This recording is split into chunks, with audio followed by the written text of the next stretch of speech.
In just 9 minutes, dive into 10 shocking takeaways from the Bulwark's Shield of the Republic podcast with Eliot Cohen and Eric Edelman.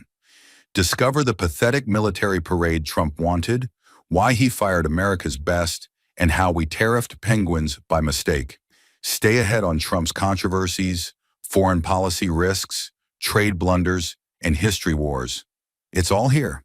Takeaway 1, Trump's bizarre military parade obsession.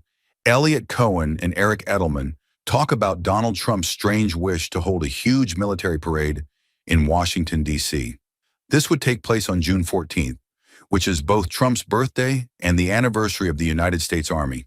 The parade would be 4 miles long with tanks, missiles, soldiers, and military aircraft. Eliot says, it's like something you'd see in Moscow or Pyongyang. Both men agree this is embarrassing for a country like the United States, which normally avoids these displays because they feel more like dictatorships showing off their power. They mentioned that Trump had wanted to do something like this back when he was president, especially after watching a military parade in France during Bastille Day. Trump loved the idea, but military leaders and city officials told him it would damage streets and cost too much. For example, when Trump pushed for a military show for the 4th of July in 2019, the Pentagon quietly sent only a few tanks and parked them, rather than let them roll through the streets. It looked forced and odd, and many people criticized it as wasteful and awkward. Now let's move to the next takeaway.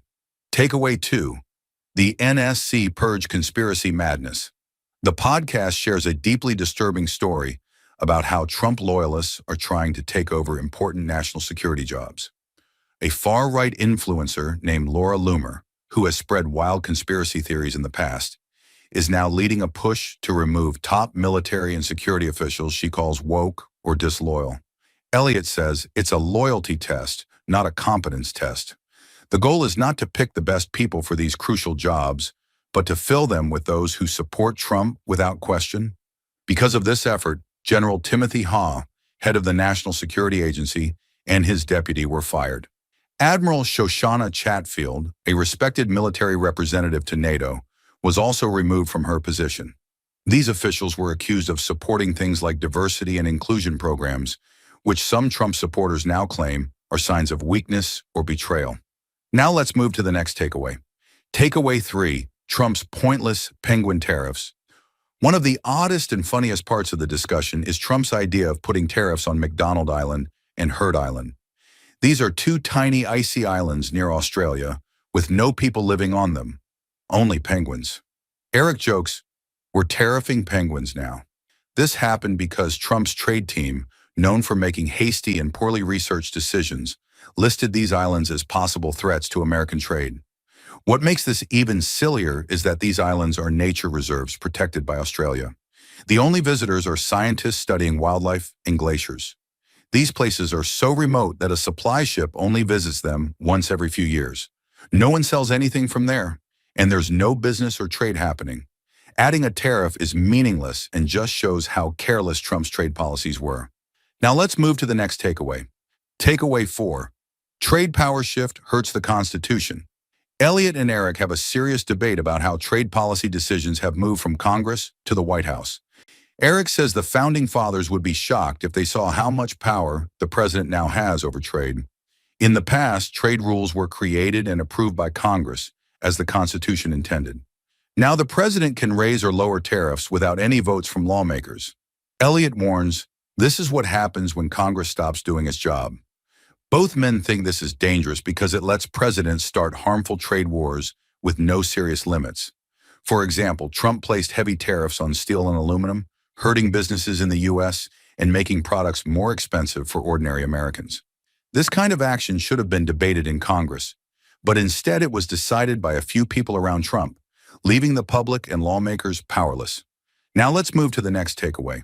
Takeaway 5, Netanyahu's American political gamble. The podcast discusses Israeli Prime Minister Benjamin Netanyahu's visit to the United States and his efforts to gain support for Israel's tough actions in the Middle East. Eric says Netanyahu is using U.S. politics to gain an advantage, while Eliot warns Israel is playing with fire. They argue that Netanyahu is taking huge risks by trying to reset the Middle East through military force and political deals.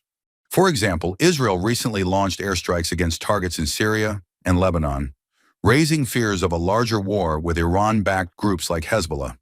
Netanyahu hopes the U.S. will back Israel no matter what, but Eliot and Eric believe this is dangerous and could pull America into another unwanted conflict in the Middle East. The danger is that Israel's actions might trigger a regional war that affects everyone. We're halfway through the video. Thank you for sticking with us this far. If you're enjoying it, please give us a thumbs up and share it in your WhatsApp groups. We'd love to hear your thoughts, so feel free to comment below. To see more videos like this, make sure to hit the subscribe button. Now let's continue with the video. Takeaway 6. Dangerous U.S.-Iran backchannel talks. Eliot and Eric discuss secret talks that might be happening between the U.S. and Iran over Iran's nuclear program. They are both skeptical that these talks will lead to anything good. Eliot says Iran will stall and cheat, while Eric worries that if the U.S. acts too softly, it could anger important allies like Israel and Saudi Arabia. They explain how Iran often uses negotiations as a trick to buy time while continuing to secretly work on its nuclear program. For example, during the 2015 nuclear deal, Iran was caught hiding advanced machines called centrifuges in secret underground locations, even while pretending to cooperate with inspectors. This makes any new backchannel talks extremely risky. Now let's move to the next takeaway. Takeaway 7. Ukraine ceasefire rumors and Russian deals. The podcast highlights a meeting between Russian envoy Kirill Dmitriev and U.S. Special Envoy Steve Witkoff. Eliot and Eric worry this could mean secret deals being made behind Ukraine's back. Eliot warns, every time we appease Russia, they push further.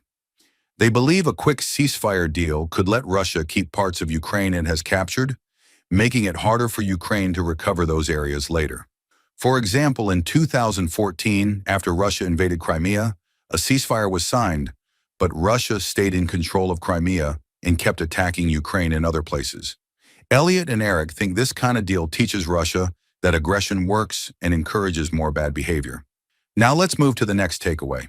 Takeaway 8. The 1619 Project Historical Backlash.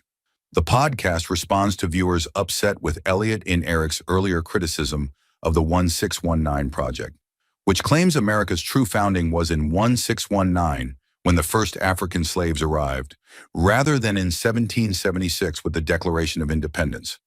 Eliot says, it's bad history and bad politics. They explain that while slavery was an awful and important part of American history, it should not be the only thing America is remembered for. For example, respected historian Gordon Wood argues that the project leaves out important facts, like the widespread demand for freedom and equality during the Revolutionary War.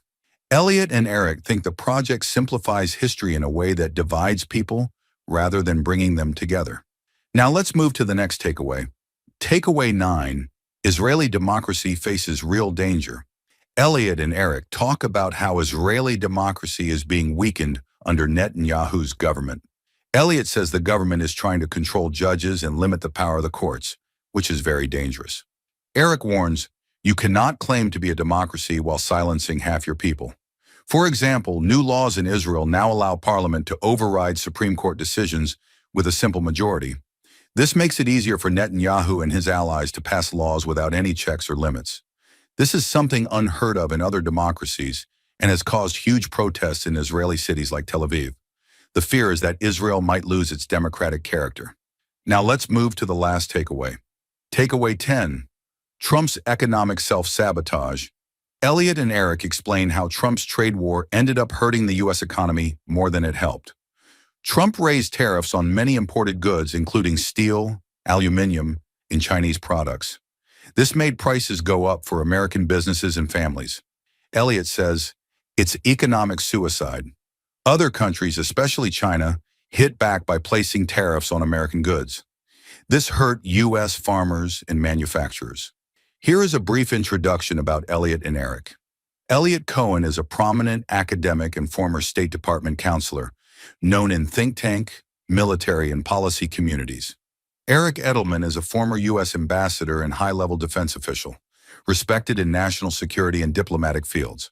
Thank you for watching. If you enjoyed watching this video, please leave a like below and share this video in your WhatsApp groups. You can also discuss about this video by commenting below. To get more such videos in your timeline, press the subscribe button below. And if you'd like to support the channel, hit the thanks button below. Every bit truly helps us keep going.